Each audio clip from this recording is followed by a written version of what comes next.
আসসালামু আলাইকুম। আজকে নতুন একটা ভিডিও নিয়ে হাজির হয়েছি। তো আজকে আমি বেশি করে আর কি চিকেন ফ্রাই যে মাংসটা আমি মাখাই ওইটা আপনাদের সঙ্গে শেয়ার করছি। এভাবে করে মাখিয়ে আমি আর কি ফ্রিজে রাখি। আমার মেয়ে চিকেন ফ্রাই খেতে পছন্দ করে, ও যখন মনে হয় মানে খেতে চায় তখন শুধু বের করে আমি ওকে ভেজে দিই। ফুরাই গেলে আমি এই প্রসেসিংয়ে রেখে দিই। তো প্রথমে বেশি করে একটু আদা বাটা, রসুন বাটা, শুকনো মরিচ আর গোলমরিচ দিয়েছি, সয়া সস দিয়েছি, সামান্য একটু টমেটো সস দিয়েছি।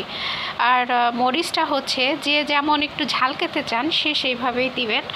আর লবণ দিয়েছি, লবণটা একটু বুঝে দিতে হবে কারণ সসের মধ্যে লবণ থাকে, এই জন্য লবণটা বুঝে দিতে হবে।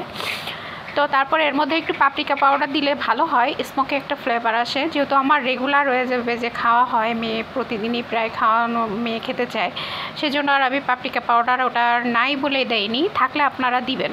তো এভাবে করে মাখিয়ে ফ্রিজে রেখে যখন ইচ্ছা হবে ভেজে দিলে হয়ে গেল।